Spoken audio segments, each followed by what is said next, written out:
Jumpa lagi dengan Indra. Kali ini saya akan mengajak teman-teman untuk mencoba melihat dalam sebuah pertemuan di lingkungan-lingkungan di gereja Katolik.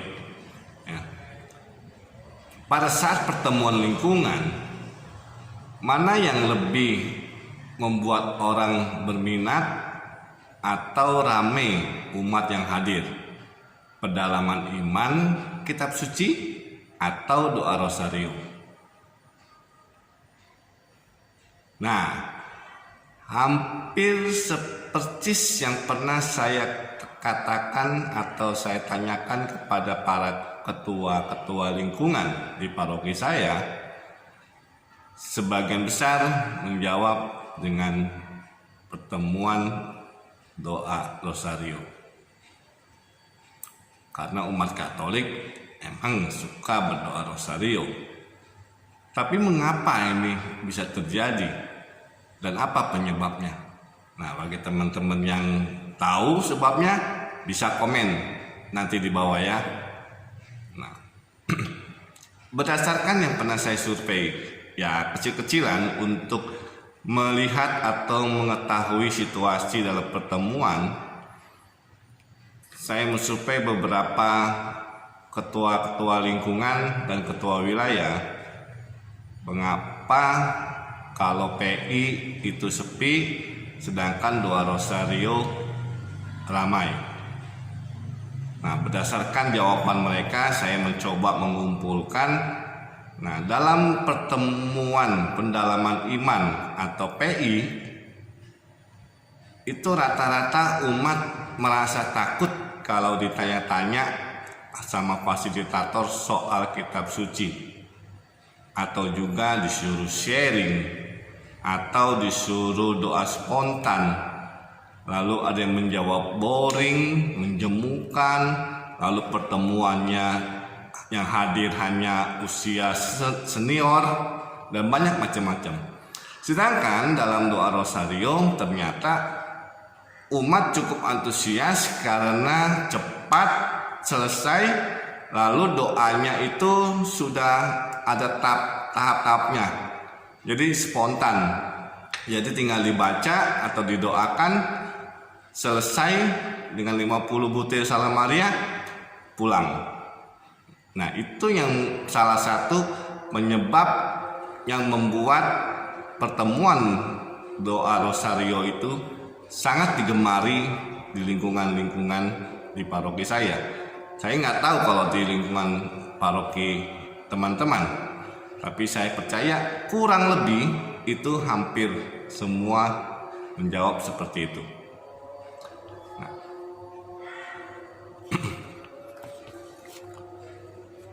di sini saya akan berbagi sharing atau ya sedikit pengalaman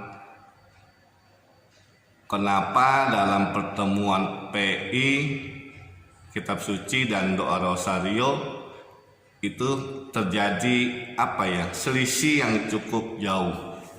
Tapi menurut saya pendalaman iman, kitab suci atau doa rosario itu sama pentingnya, karena keduanya itu dapat membantu bertumbuh iman kita akan Kristus Yesus. Kenapa begitu? Dalam PI, ya, dalam pertemuan kitab suci, sebetulnya kita diajak untuk merenungkan sabda Allah yang sudah dikemas sedemikian rupa dalam bacaan-bacaan yang kita renungkan. Ya, jadi di situ kita diajak untuk lebih mengenal lagi siapa itu Sang Firman, ya, dan juga menjadi pedoman bagi kita untuk kehidupan sehari-hari. Kalau seandainya kita mendapat masalah, kendala, atau sukacita, apa yang harus kita lakukan? Sedangkan dalam doa rosario, sebenarnya kita diajak untuk, ya, selain menghormati Bunda Maria, kita juga diajak untuk lebih merenungkan sebetulnya karya keselamatan Allah secara besar, secara global. di mana itu kita bisa dapatkan dalam bacaan-bacaan setiap peristiwa-peristiwa yang pada saat itu kita bawakan. Entah itu peristiwa gembira, peristiwa sedih, peristiwa mulia, atau peristiwa terang.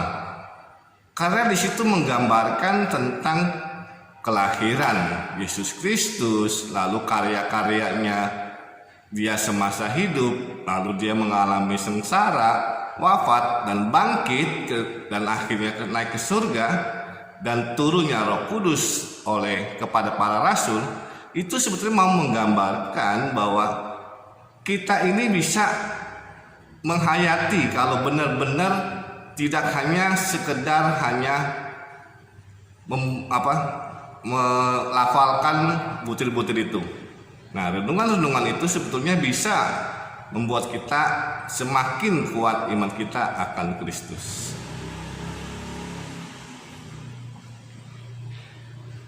Jadi, baik dalam pedalaman iman maupun dalam doa rosario, sebetulnya kita diajak untuk bertumbuh dalam iman ya akan Kristus Yesus.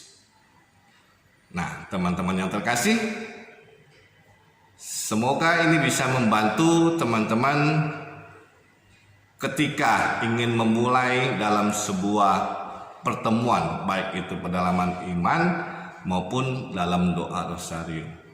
Ya, apa yang kita lakukan, apa yang kita buat, semuanya untuk kemuliaan Tuhan. Jangan lupa, kalau teman-teman suka, tolong di subscribe, like, dan share ke teman-teman semuanya. Terima kasih, Tuhan memberkati.